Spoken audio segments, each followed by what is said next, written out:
Focus on Aging Adults is sponsored in part by AARP. Our story begins more than 60 years ago inside an abandoned chicken coop where our founder discovered a retired teacher living. No home, no health care. So she said no to this injustice and yes to transforming lives. It's this drive, this compassion that inspired AARP. Today, we empower people to choose how they live as they age. We advocate for health and financial security. We strengthen communities everywhere. We are AARP Pennsylvania, creating real possibilities. Pennsylvania has one of the largest aging populations in the country. Our aging adults are vibrant, active contributors to our society. PCN, in partnership with AARP, present Focus on Aging Adults. Welcome to Focus on Aging Adults. I'm Larry Casper. This program is brought to you in partnership between PCN and the AARP of Pennsylvania. Today we're talking about how to avoid holiday shopping scams. Our guests are Mary Bach from the AARP of Pennsylvania, Chair of the Consumer Issues Task Force, Christiana Cajun, Postal Inspector at the Philadelphia Division of the U.S. Postal Inspection Service, and David Chowcross, Director of Senior Protection in the PA Attorney General's Office. David, we'll start with you. How often does your office get complaints from people who believe they're victims of holiday shopping scams? Well, scams in general are through the roof. We're getting complaints daily and hundreds at a time sometimes. But the holiday it definitely ramps it up, Criminals do not take a holiday off. They do overtime. Because there's more opportunity. So our calls are increased, our complaint forms are increased, and the office is actually prepared for that. We know that's coming. And we have a new scam complaint form, so it's nice and simple, easy to fill out and complete right on our website at attorneygeneral.gov. Sounds like you have more people on staff this time of year to deal with these complaints? Well, we have people that are specializing in the scam complaints. We've made a scam squad, if you will, and those folks are trained to handle these scam complaints directly and efficiently. And we're trying to get people back as much as we can financially. We can't guarantee anyone's going to have anything back, but last year we did $1.2 million in returns to consumers.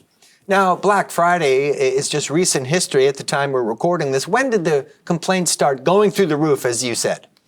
Well, Black Friday is the kickoff for the holiday shopping, but holiday fraud begins even earlier. A lot of people now start their shopping in October. So online especially, and that seems to be where we have a major increase in complaints. Mary, let's turn to you. How often is the AARP hearing complaints from its members about these scams? Every day, multiple times every day. And we, like the Attorney General's office, find that they are really escalating. In fact, every year AARP does a general survey about frauds and scams, and we find some of what we discover in the survey to be quite interesting. In fact, 80% of people polled say that they have been a victim or their lives have been touched in some way by some type of scam. And those of us who answer the phone know that we get lots and lots of scam calls all year long, not just at the holidays, but any time. Also, at this time of year, the AARP survey shows that some 53% of consumers have received some type of text message or alert about some package that is being delivered. And those fake delivery notifications are really the AARP is showing as the #1 current scam. Christiana, I turn to you now, and this is the first time you've been on our holiday scam show here on Focus on Aging Adults. And we've done it at least in 2 or 3 previous years, so we're looking forward to hearing your perspective on how vigilant your office is on looking for the use of the U.S. mail for these criminal purposes. Right. We do get a lot of complaints consistently throughout the year. But at the holidays, people are feeling a little bit more giving. They're looking to give their time, give their money, send gifts through the mail. So we do get consistent complaints year-round, but we do see a surge, unfortunately, at this time of the year into the new year. And when did the surge start for you, Christiana? It's an ongoing surge, unfortunately. Yes, but we do get all kinds of complaints across the board for all of the different scams, mail theft complaints, those kinds of things. Well, let's start with that, mail theft complaint. Sure. So just give me an example, a typical scenario, if you will. There's different kinds of mail theft, whether it be something that you put in your mailbox at the end of your driveway, or it could be something, unfortunately, that you've put into the mail stream and it goes missing, and including those porch pirates that we hear about on the news every now and then. But if someone thinks that they've been a victim of mail theft, it's very important to not only report it to your local police and your post office, but report it to the Postal Inspection Service so that we know about it and so we can follow the trends and see what's going on. So just how organized are scammers? Try to give me a picture behind the scenes. I mean, I tend to picture like a lone wolf at his laptop with a cup of coffee at home. Is there any reality to that? Or is there a call center with just give me an idea of it. As far as your office is concerned, especially David, what have you discovered? All of the above. So, Larry, you're right on. There are some lone wolves, single operators that are just perpetrating scams from their living room. But there's also a network of criminal organizations that are purposely working together to commit scams and fraud. Some will often bounce the call to another scammer to make it a little more believable. We talk about some of the scams. Talk to my supervisor. Exactly, right? Or, I can't approve this purchase that you just made online. There seems to be a problem with the zip code not matching your credit card. Let me put you on with the supervisor or our finance department. And they just transfer the call to another scammer sitting at the next table. And it just sounds more office-like, more believable, more professional tone. And if you could just give us that zip code once again, and you know what? Let me just make sure everything's correct. How about your full address, your full name, your account number? And that's how, if you're not on guard and you just think, I just have to verify this, people will provide that information because they were asked. You need to pause and think. Why am I being asked? Why would they not have that information already on record? I deal with this company numerous times, right? Especially our online favorite shopping sites. They should have your information, right? And they're not going to ask you to provide it over the phone. So I always say, use caution. These organized networks of criminal activity reach out to everyone, and they do it in various scenarios. That's just one example.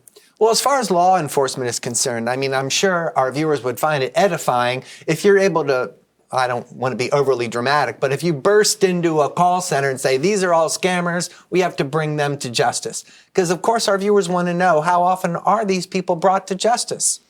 Not enough, and mostly because of jurisdictional issues. A lot of these people are not in the U.S. Some are operating here, right here in Pennsylvania, and we do make arrests. We shut down a credit card scheme a few years ago. It was very large. We do get lucky. We find and how did you find networks. them? I mean, without giving any proprietary investigation secrets here, how does that happen? Well, it starts with a couple of complaints. Somebody saying, I feel like I got ripped off. I don't know how this happened. And then you see a pattern of behavior. And if it's all through one ATM, one gas pump, if it's through one bank in particular, one credit union, you start seeing these customers are starting to lose money. And it's at one location. That gives you a starting point. Then you start pulling back the financial records. What dates and times were these occurring? What was the mechanics? Was it someone was misled by telephone? Did someone have their card swiped by a skimmer? And we start building those patterns. We have criminal analysts that work in our office that look for those patterns of behavior. As long as you can find that trail while it's still hot. Exactly. And, a lot of times we will find that it's more than one operator, like you suggested earlier. It is a organized criminal network, and people are sharing information. And sometimes the victims are involved. I'll pay you $200 to cash this check in your account for me and give me half the money back. Well, it's check washing, right? It's fraud. So sometimes, unfortunately, victims unknowingly become part of the scheme, too. In order to claim your prize, you have to pay me $100, for example. Exactly, right. But in terms of law enforcement being involved, people need to report. And we say report, report, report, because we want consumers to know that they do have rights, and law enforcement is never going to be able to work on our behalf until we do report. And that means even if you're just getting calls from people that you think are scammers who are asking you for information, though you are not actually victimized. You are smart enough to step away using your common sense or your own internal red flags, and you do not give them any information. You should take as much information as you're able to glean from your caller ID, from the comments that they make to you over the phone or the questions they ask you over the phone, and then go to that Attorney General's website and file that scam complaint form so that law enforcement can get involved ultimately. Try to give me go ahead, Christiana. I was just going to add, I say something similar. I say report early, report often. It's not just reporting sometimes to law enforcement. You also need to report to any financial institutions. Call your bank right away, I would think. Call your bank right away. If you use a service like MoneyGram or Western Union or Walmart transfers, you need to file a complaint with them as well. If you've sent something through the mail or UPS or FedEx, reach out to them, let them know what's going on.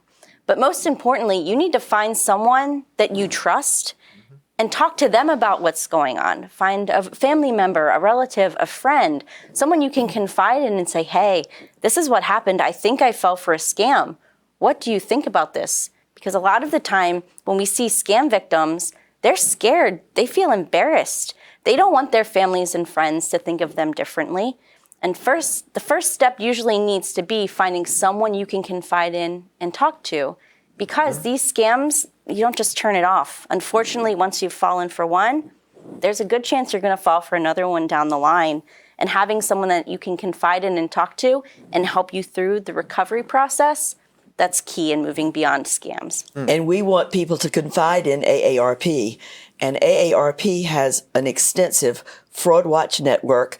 We actually have a toll-free hotline where people can call and talk to an objective counselor. It's actually a volunteer who is trained to deal with these kinds of issues over the telephone, so that if you are embarrassed and you don't want to talk to your own relatives or your friends about what may have just happened to you, you can talk to this objective person at AARP, and they then can give you some really wise guidance about where you need to go or what you need to do. And we have a toll-free telephone number where you can call the Fraud Watch helpline at 1-877-908-3360. And we urge people to do that.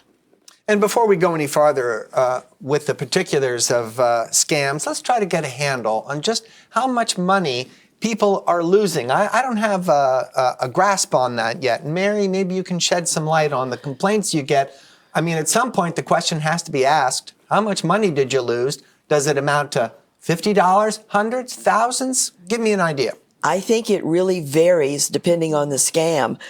We know that possibly romance scams take more money from individuals, a single individual, than any other type of scam.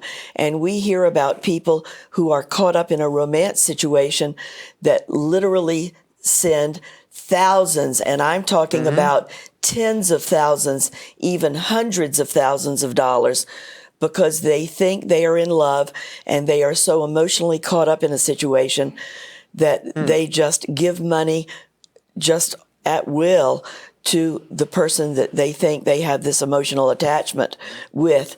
Other scams, like the grandparent scam, which is still quite prolific and common, we hear that people lose about $1,500 or $2,000 in those kinds of scams. So it really runs the gamut. And Mary, go through the details of a hypothetical grandparent exploitation scam. The call starts, and then what's the call to action that ends up people losing money? Well, the so-called grandparent is told that their loved one, very often a grandchild, but it could just be a family member, has had a terrible accident. They've been taken to the emergency room, and they need money in order to cover those expenses, or they have been arrested. And this is quite alarming to a grandparent to think that their grandchild may be arrested and they need money to pay a fine or the bail bondsman or whatever in order. So the caller is posing as law enforcement. Yes, typically they are. Or, as Dave said earlier about passing the phone to someone else, they may say, you have to talk to an attorney or the person's attorney that's come forward. So here is the attorney, or the attorney will call you back at your number. And they have a group of people posing as different either law enforcement agents or people like an attorney who's trying to help the grandchild to pay the fine or get out of jail or whatever it happens to be. And very often these kinds of calls come in the middle of the night. So the grandparent or the loved one is awakened from a sound sleep. You don't have all your faculties about you. And you are so emotionally caught up in the moment that you just don't step back. You don't use your own common sense. You don't let the red flags kind of take control of yourself. And so you are much more apt in those situations to be vulnerable and to become a victim. Now, David, I saw you nodding in agreement. How often do these complaints, the ones that Mary just told us about, come across your desk? Grandparent scam, probably one of the top three. We hear about it all the time. And again, just like Mary said, every day, every week. Try to give me an idea of the frequency. Well, I'm not on the phones myself, but I'm going to say definitely every week. When I'm out in audiences speaking with people, I have people come up to me every single day and tell me about how they received the call. Maybe they didn't fall for it, but they've received the call. That attempt is always there. And again, it's that connection to your family. It's that emotional bond. And that's what all the scams really, if you look at most of them, they have that emotional connection. People always say, well, how can I be so dumb? How did I fall for that? And I say, please don't say that.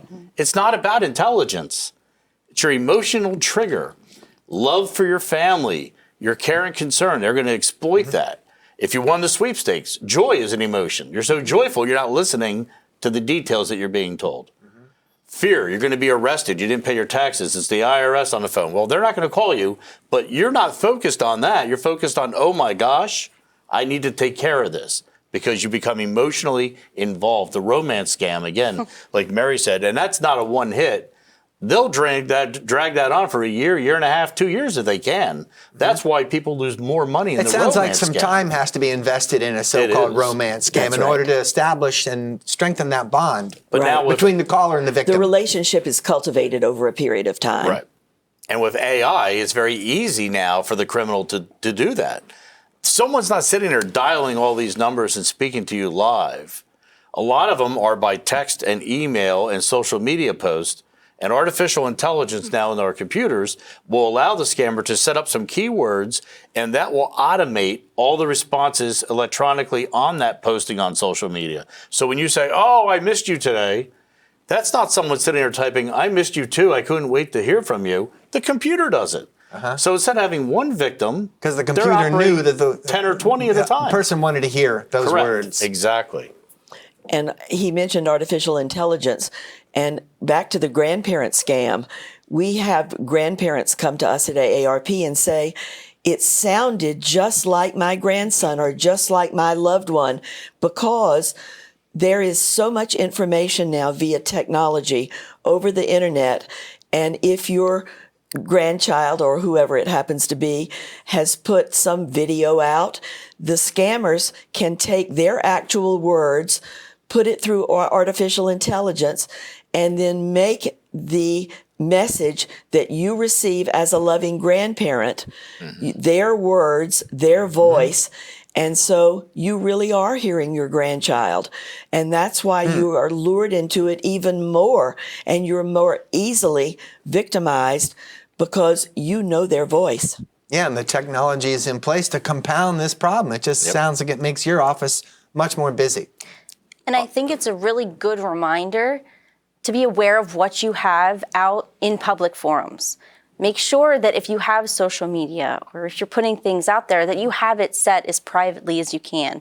Make sure that you know the people who are your friends on these social media websites, and just be aware of what you're putting out there. Very, very important to do. And some people just put out almost too much information. We know that people take pictures of where they ate dinner last night and what they were eating.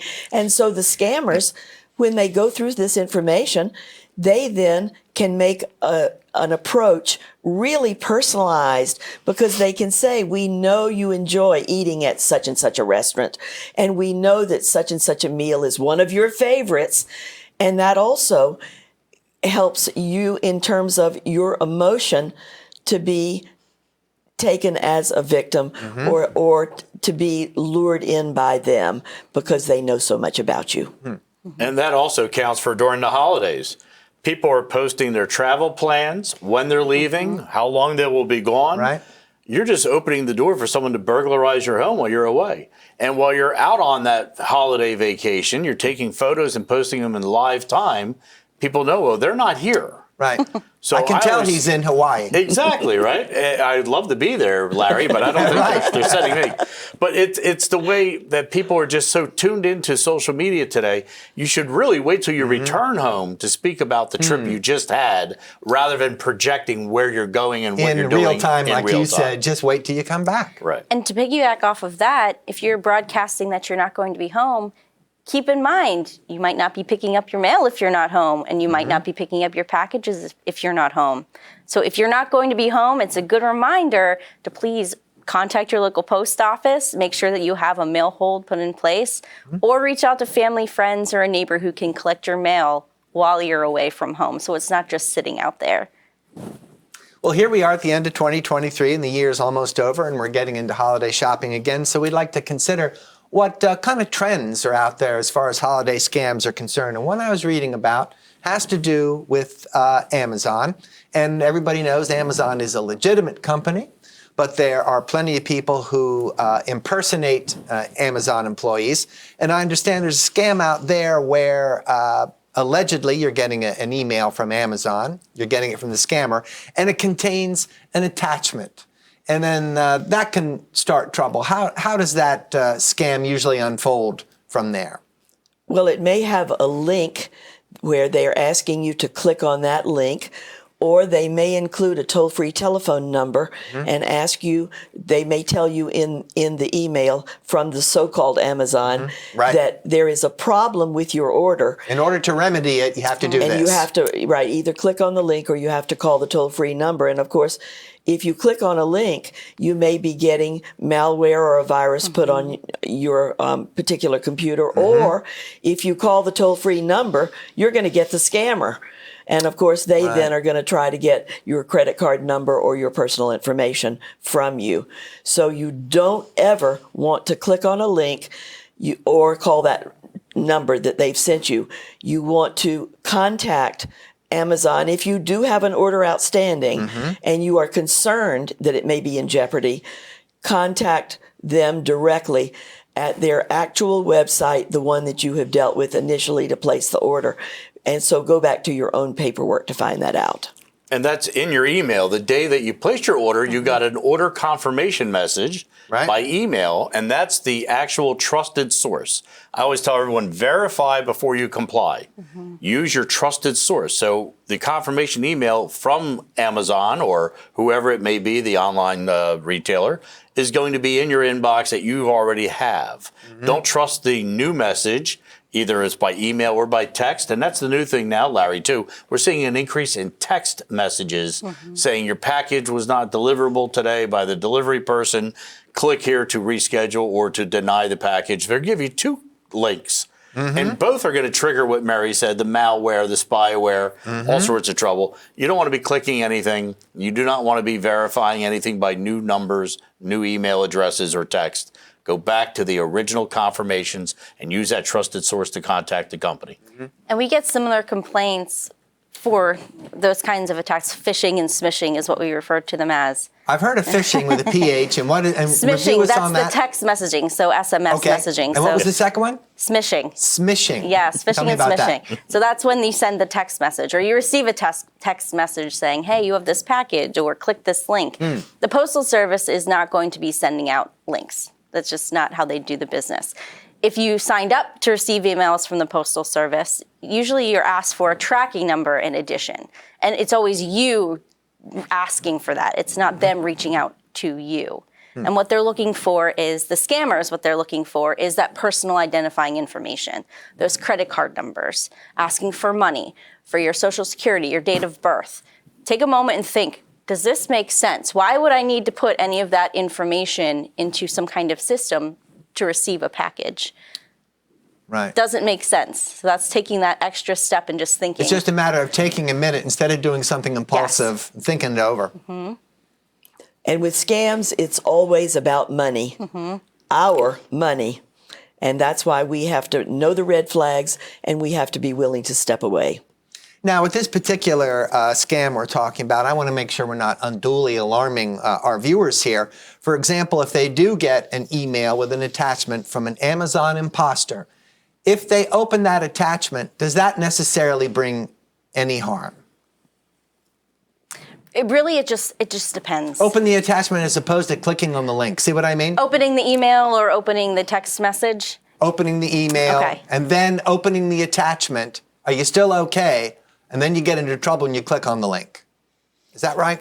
Well, when it comes to attachments, I would use caution. Right. Because it depends on... Because even an attachment can harm you if you don't click. Red There's the flag. flag. Yeah. Right. Yes. So even if you don't click on the link, some harm can come if you open that attachment. It's okay to look at it in the inbox, Larry, and when you see the sender, take your cursor, your mouse, and go and hover over the email address of who sent it. A lot of times, the scammer will mask that email with that fake email address. And if you hover, you don't have to click down, just hover.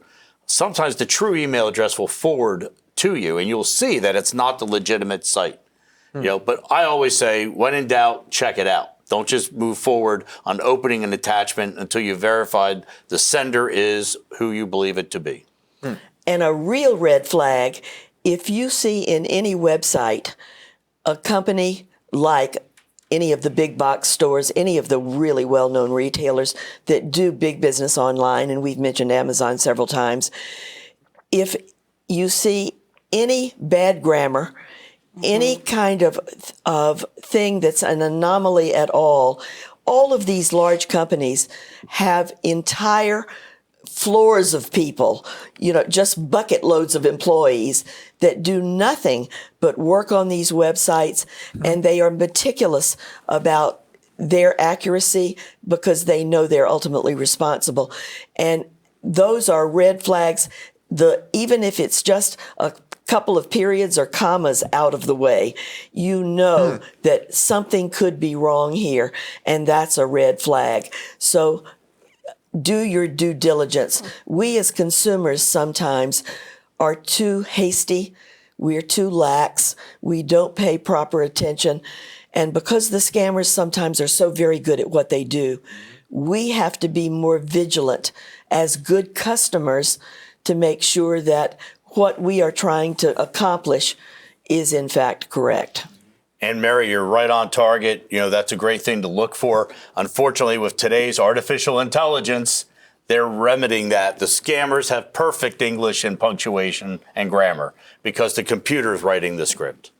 So again, we're back to artificial intelligence. Yes. Making it more difficult to detect the fraudulent messages from the scammers.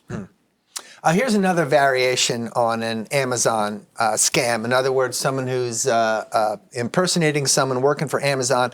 As far as Amazon Prime is concerned, I think most of us have heard of Amazon Prime. Anybody care to refresh me on what the appeal is of Amazon Prime anyway before we get into any potential? A lot of items have free shipping and free returns. There you go. Right. And then you have to pay a fee for that. You do. A month annual fee to be in a Prime. And you also have other benefits. I believe you get their TV video network for streaming included and that kind of thing. But there is an appeal because of that shipping cost can add up over the year. And a lot of products are shipped overnight, which is just absolutely fabulous for some people that want something immediately. There it is on your doorstep in less than 24 hours. And as far as, my point is that this is a popular thing. So if I'm in the scamming business, then that sounds like an appealing platform to launch my scam from and try to get people to pay fees they don't owe or indicate problems, right? Yeah, I could be called and told that, your Prime is expiring this week. And if I'm not keeping track of that on a calendar, I may go, oh my gosh, I don't want to lose that. Well, give us your updated credit card and we'll put you on for the next year and we're going to give you a deal. And it's a scam. It's not even the person you believe it to be. It's not the company. So, yeah, that could certainly be another ploy that the scammers could utilize. Yeah. And there are a lot of text messages now about your PayPal account has expired or your Netflix subscription has expired. I think I got that one. Or Sirius Radio. And I was not concerned because I don't have Netflix. And that's exactly right. So you did not even have to worry about the red flag moment. I didn't blink when I saw that one. Right. But imagine for people who do and who, as Dave just said, don't really keep meticulous track about when the service should expire or when their bills might be due. They just indiscriminately shot those messages out That's exactly right. Lots of people, including me, whether you have it or not. That's right. Kind of playing the odds. Phishing. Yeah. Yep. And it works. Now, before we leave the subject of Amazon, again, I want to point out Amazon is a totally legitimate company, and they do have rules about what they can ask on the phone, email. And David, I have a hunch you can acquaint us with some of those rules. What are they allowed to ask? Well, it's basic common sense. If you are a subscriber, you should have your customer number and your information in the original email when you signed in. Anyone calling you asking you for those numbers is probably a scam, right? They have that. So Amazon, it doesn't matter if it's them, if it's eBay, if it's Target.com, Walmart, it doesn't matter. No one should be asking you your personal information, your financial information, or your customer account information unless you're contacting them. If you have an issue or a concern and you're reaching out to the company, then you're going to provide that information because you originated the call. So you're talking to the legitimate Amazon customer service. But any incoming call, incoming text, or email, I advise until you confirm that it's legitimate, do not provide any information at all. And that includes verifying your credit card number because that's one of the ploys. They ask you to verify your credit card number and they want you to read the numbers to them. And you can look on your card, of course, and see that it's not due to expire anyway, and that can help if you bother to look onto that second line of your credit card. Christiane, I want to fold you back into this discussion here and talk about what the post office can do to stop the misuse of the postal system and just how busy you are on a day-to-day basis. Give me some more insight into your job. Sure. So I'm a United States Postal Inspector, federal law enforcement branch of the Postal Service, and we investigate dangerous and criminal misuse of the mail. So as we're talking here, the scams, the fraud scams, and the mail theft, the identity theft, those kinds of things. What came in recently that you can tell us about in some detail? Oh, it's a very busy season right now. All the charity scams, people are feeling very charitable. Getting that bleeding heart for the solicitations that you people might have the get. spirit of giving this time of year as they should. And they do. Giving Tuesday has just passed, so people are looking to give and donate, which is fantastic. But please make sure that if you're going to be donating, do your homework, do your due diligence. Make sure you know who you're donating your money to, where it's going, where it's supposed to go. Make sure you're writing your checks out to charities, not necessarily specific people. So know where your money's going and make sure that you're following up. If you wrote a check, make sure you check to make sure that that money went to where it was supposed to go. 2 weeks, a month down the road, make sure you're following up. Romance scams, very big. People are looking to make connections and fall in love and have companionship around the holidays. We're seeing a lot of it, unfortunately, and still coming out of COVID, we have some very lonely people. People feel isolated still. Very, very, and it's sad, and people fall for it, but we still need to know about it. If you have lost money, if you have become a victim of any kind of scam, it's good to start talking about it and reporting and letting us know. Yeah, and I can see the inhibiting factor in reporting a romance scam because, of course, you're embarrassed. Yes, unfortunately. To jump back a little bit on what Christiana was saying about charities, charitable giving is great. It helps a lot of people. The question is that a legitimate charity that's requesting the contribution? Whether it's by phone, by text, or even by mail, we have to watch as to are we giving to an actual charitable organization or not? And you can check those out by contacting the Pennsylvania Department of State Bureau of Charities. they'll tell you if a charity is registered to solicit here in Pennsylvania. And you can also check the charities to see if they're worth giving to, if you will, by Wise Giving Alliance, the Charity Watch, Charity Navigator, and GuideStar websites all evaluate charities, the most popular charities, and then give directly to the charity, not to the caller, not to the mailer you receive, not the text or the email. Contact the charity, write your check or credit card information, and provide it directly to the charity that you have selected, that you know you're reaching out to the true charity. Because, again, that's going to ramp up, like Christiana said, this time of year, charitable causes are big. We just had the Giving Tuesday, but this is going to continue all through the holidays, their campaigns for giving. And giving is great. I love to support charity. My wife and I, we do that. But we do our homework first. Yes. You know, we contact the charity, ask for last year's financial report, understand their programs. What percentage of our gift goes to the program? What goes to administrative fees and other costs? These is are that questions right? you should That kind of ask. detail, it's Yep. appropriate to break down the detail of that. I do. I believe that's what you need to do. And people who don't want to ask the charity directly for that information can also get that through the Department of State, the Pennsylvania Department of State Bureau of Charitable Organizations. Oh, is that right? And That they can give sounds you useful. the very specific information. But one thing that all consumers need to remember is that no legitimate charity is going to call you and pressure you to give money right now or to threaten you about giving money. A legitimate charity is going to take your charity dollars at your convenience whenever you are willing to give them. Sounds like you can stay out of trouble when you initiate it. That's Correct. exactly right. And we know that during the holiday period, people do give more. They are much more willing to be charitable, but we have to think what's best for us.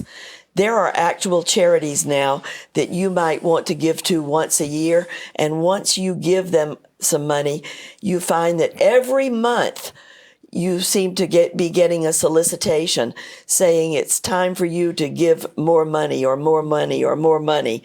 And I think we all need to have our own personal plan of action about charitable giving, and whether we want to give right now, whether we want to give periodically during the year, and how much we want to give to which charities.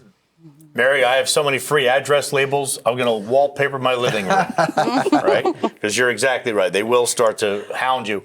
And again, you know, even if it's a legitimate charity, if you're being requested over and over again, that's a paid solicitor, a marketing company that's reaching out. That may not be a volunteer, which means they get a share of the donation in their percentage that they collect.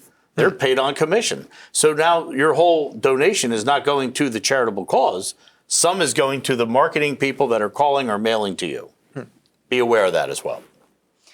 And with the charity scam, when people are giving and they start receiving solicitations through the mail, it's easy to fall for a fake solicitation. These fraudsters are very good at what they do. They know what the real solicitations look like, and they make theirs Try look to mimic very that similar. as much as possible. So it's very hard for someone or a victim to tell the difference sometimes. So that's why we say make sure you do your research. If you're going to be sending something through the mail in one of those envelopes that you get, make sure you check that that P.O. box that it's going to is actually the charity's P.O. box and not a random P.O. box that you don't want your money going to. I remember warnings about P.O. boxes in the old days. Does that still apply?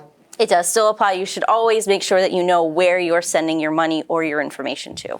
And there are lots of sound-alike or look-alike charities now where they just adjust one part of a name of a very well-known national charity, and then they take money because people get confused or they think they're giving to the legitimate charity when in fact it's this They just look-alike or deviated by sound-alike. one word, perhaps. That's all it takes. Yep. Let's talk about a scam that isn't traditionally associated with the holidays. But anyway, I'm curious about it. Remember when you used to hear about pyramid schemes? Are they still out there? They are. Investment fraud is a big thing, and pyramid And briefly, schemes. how does it work? You're promising a payment. You're promised a payment if you enroll other people. Right. And that's the building of the pyramid. Yep. And what happens is you're out soliciting more people to put money into the business, quote unquote. And a lot of times it can be a Ponzi scheme, right? So, Right. I was going to get into that, which is a different thing. Yeah. But they work on the same principles. Other people are putting money into something, right, and then you're passing on dividends. And you move up the pyramid. The more people you build into the program, the higher up you become, and the more money you're supposed to receive. And a lot of those collapse too, just like Ponzi schemes. Well, let's get back to our holiday scams. And Mary, I know you'll have something to say about the popularity of gift cards this time of year. What are the do's and don'ts? Well, there is no doubt that gift cards are an easy gift to give, but we want people to be especially careful about where they buy them, how they go about buying them, because the scammers can monitor gift card racks that are in just practically every retail location that you go into these days. And they have software that can track when gift cards are actually sold, and they can then, once it's activated at the checkout, they can then take all of the funds from that particular gift card, sell them on the internet. And so we want people to look at a gift card. If they pull it off the rack, make sure in no way that it's been tampered with at all. If it has any rips on it at all, if there's anything that appears to be scratched off, you need to turn it into the customer service desk, because your money could be in jeopardy if you try to buy that particular So when you gift flip card. that card open, when you flip it over, make sure that part is intact where the number should be, and the number should be totally obscured. Absolutely and completely. We find that there are people who actually buy a gift card and find that there's no money left on it, or that a grandmother gives it to her grandchildren, and that when the grandchildren try to use it, there's no money left on it. And so we are alerting people about being much more careful about buying gift cards, where they buy them. If you can actually go on a retail site and buy directly from the retailer, you might be better off. But a lot of us do like buying gift cards at our grocery store or that kind of location, because we get benefits. We might get some gasoline perks, or there's some type of bonus to us directly when we buy the gift card in the those rack locations. might be right next to the register, so it's a good impulse item, right? It definitely is. And we want people to know that they really do need to be careful when they buy the gift card about how they mail it, or if you can give it to the person in a package directly, hand to hand, you're really much better off. But many of us do mail gift cards. And so you have to be really careful, because the thieves are sometimes using what we would call old-fashioned items that they can buy at the local hardware store. They can get rope or fishing wire, and they can use sticky tape or some type of apparatus that they actually put it down into the blue boxes on the corner of the neighborhood, and they can fish those pieces of mail out. So you've mailed a gift card to your grandchild. The thief pulls it out in the dead of night. Nobody really knows it. They've now got it. And they can take that gift card, which has been activated, and they're off to the races with it, and you're done. Your grandchild will never receive it. And so there are just so many aspects of gift giving that we're concerned about. We want you to be careful about buying the gift cards. We want you to be careful about where and how you mail the gift cards, so that, again, your money is intact and the gift is intact. Is it possible to make a payment with a gift card? It depends on the type of gift card. If it's for a dinner at your local restaurant, then you pay for the restaurant meal. But there are some of these so-called vanilla type gift cards that are done by the major banks that you can go in and pay a utility bill or a credit card bill. So that is the thing. I'm just not acquainted with actually doing that. And you can buy those off the racks at the stores as well.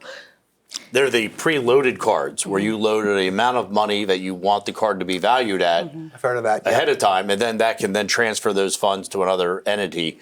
But we always remind people at the Bureau of Consumer Protection for the Attorney General that gift cards are for gifts, not for payments, because a lot of scammers are going to request a payment by form of a gift card. So in 2018, our Bureau of Consumer Protection met with some of the big retailers, Walmart, Target, Best Buy, and others, and came to an agreement for them to change their policies to help better protect our consumers. Some of the things that they've changed is a reduction in gift card limits. You can't just go and put $2,000 on a gift card. We've also changed policy where they will not let you come in with one gift card and purchase another gift card or put With the gift card. Right. Buying a gift card with a gift card has been stopped by some of these retailers because we know that's how the transfer happens to hide the trail of money for the scammer. You know, they've enhanced their employee training to get people to ask questions of the consumer. Geez, that's an awful lot of gift cards. Is there a reason? Did someone direct you to make a payment with a gift card? Is there someone who contacted you about a family member in trouble and they need a payment? Did you win something? So this safeguard is now in place. It is in place, and it's very effective. I think it's really helped a lot of consumers not fall victim. Of course, it doesn't stop everyone.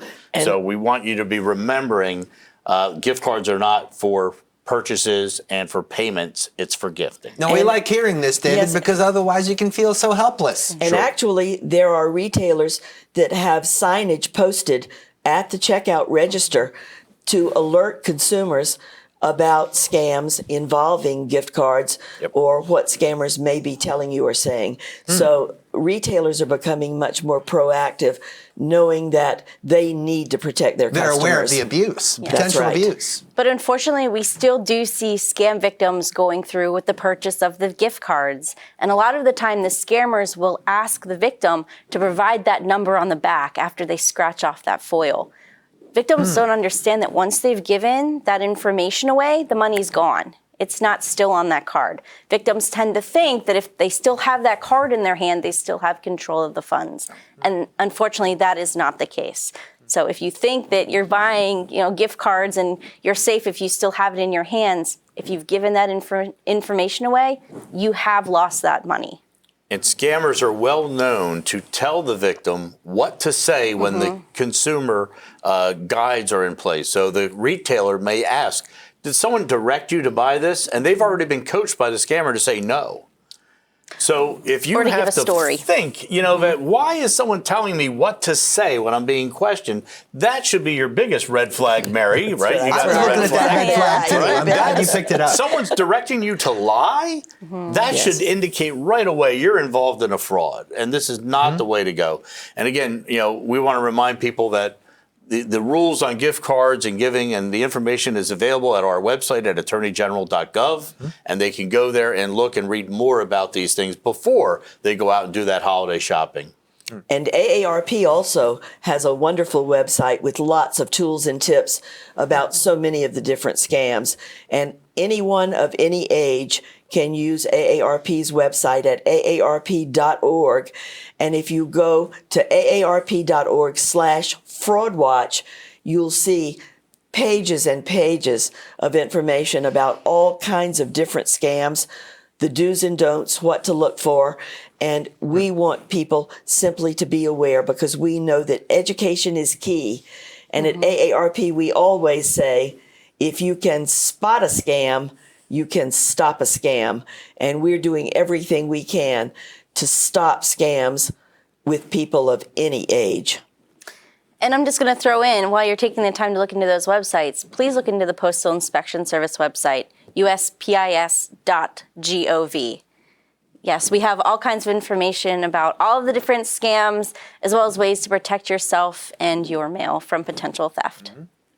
Well, this time of year, most of us are receiving shipments at our homes, and we're excited to get those packages, and they're shipments to ourselves or their presents. And then, of course, at the same time, however, so-called porch pirates come to mind. This has been a concern in recent years, and all of us have seen them in action on doorbell cameras. And David, just compared to, say, a year ago, how often is this happening? Is the problem any worse?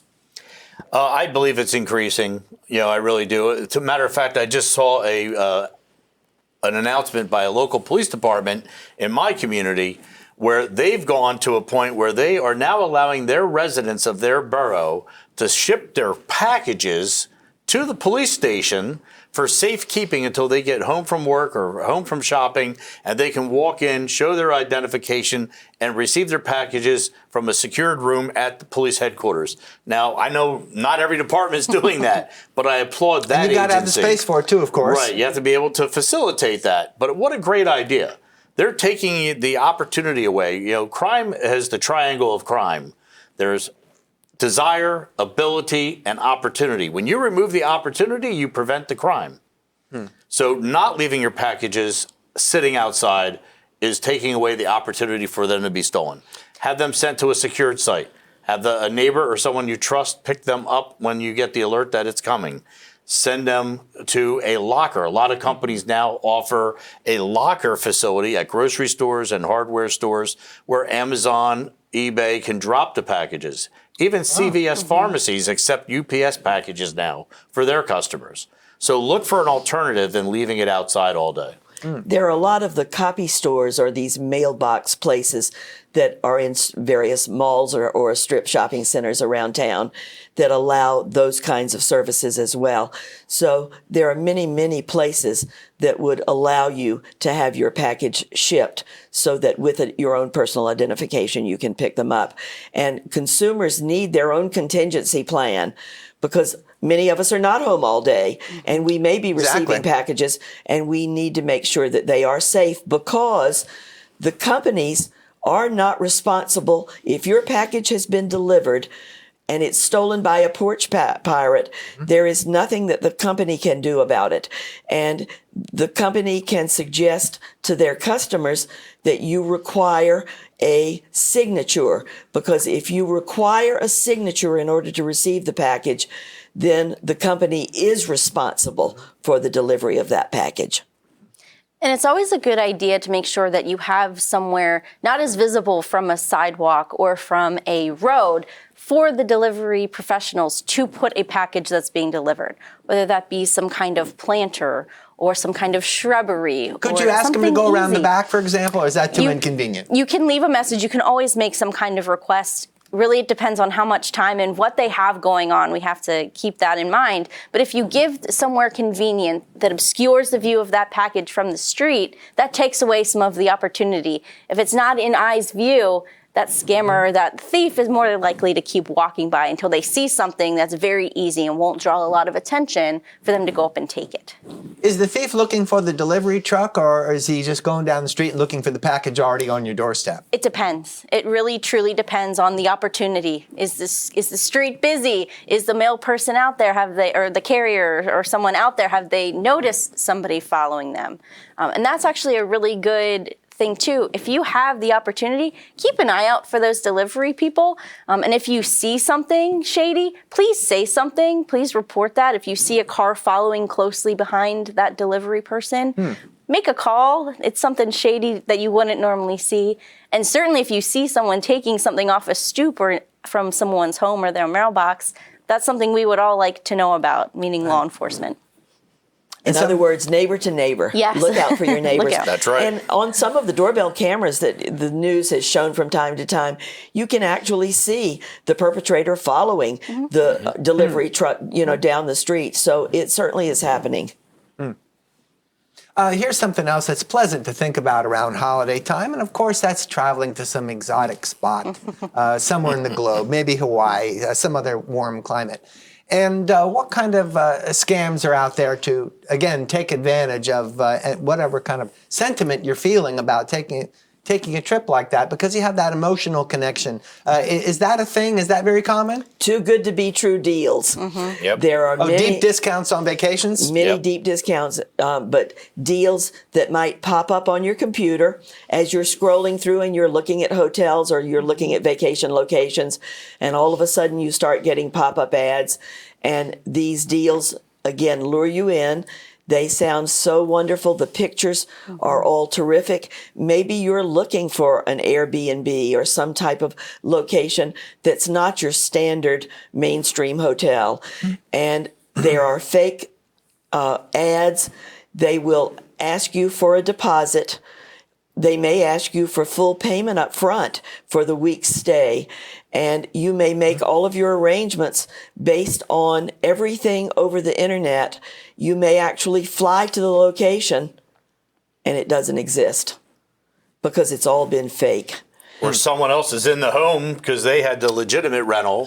Oh, and they went onto a real B&B site and just copied that page electronically and promoted it. Some victims have actually received keys and contracts in the mail that were just keys to nothing.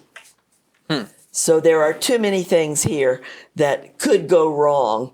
So be careful of too good to be true deals. Another big one is the credit card validation at a hotel. You check into your hotel, you get your family, everyone's tired from traveling, you finally relax, and now it's later in the evening, 10 o'clock or so, the phone in your hotel room rings. You answer it and someone says, "Visit the front desk. Unfortunately, your card was declined twice. We ran it twice. We didn't want to bother you. No need to come to the desk. Do you just have another card you could put this on?" And then you give the card number over the phone, but you're not talking to the front desk. Right.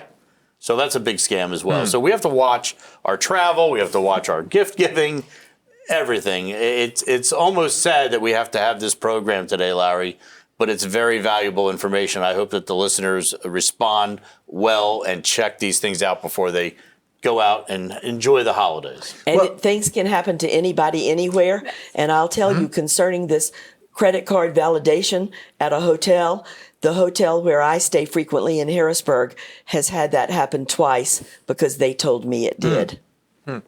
Now, we only have a few minutes left in our program here, so let's try to review some of the most important do's and don'ts.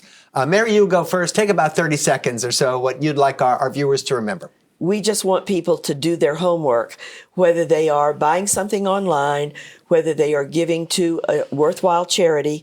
We want them to make sure that the order for the item is accurate, that the company they're dealing with is legitimate, that the charity is in fact worthy of getting their very dear charitable dollars. We want people to spot scams so that they will then be stopped from participating in that particular scam. Know the red flags and use your common sense. If something is too good to be true, step away from it and let your emotions aside and think it through. Christiana, what do you want our viewers to keep in mind? Sure, just to follow up on what Mary said, if you think that you have become a victim of some kind of scam, or if you think a loved one is a victim, please reach out, have a conversation with someone that you trust, or call the hotline number, but talk about it. We want this information out there. Do your research, talk to somebody so that we can all start moving forward and really going after these fraudsters and the criminals when they do steal money from victims of scams. And David, your final thoughts?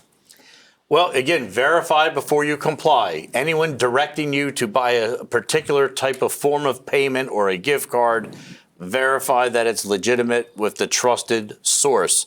Go to websites directly by typing in the URL, the entire address. Don't get pop-ups and links and click on them. They may be scams. And more information is always available at our website, and you can call our senior helpline at 1-866-623-2137 for more information from attorneygeneral.gov. Our guests have been Mary Bach from the AARP of Pennsylvania, Chair of the Consumer Issues Task Force, Christiana Cajun, Postal Inspector at the Philadelphia Division of the U.S. Postal Inspection Service, and David Shallcross, Director of Senior Protection in the PA Attorney General's Office. Thanks, everybody. Thank you. That's it for Focus on Aging Adults. I'm Larry Casper. Thanks for watching.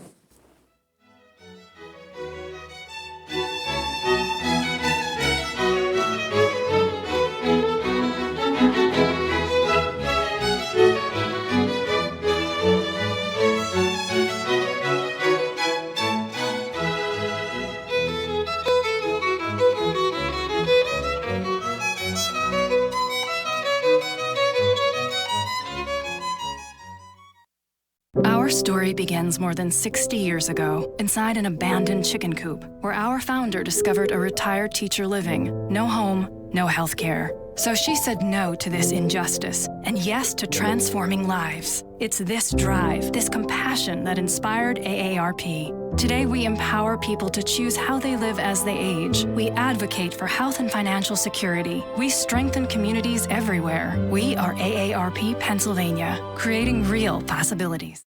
Focus on Aging Adults is sponsored in part by AARP.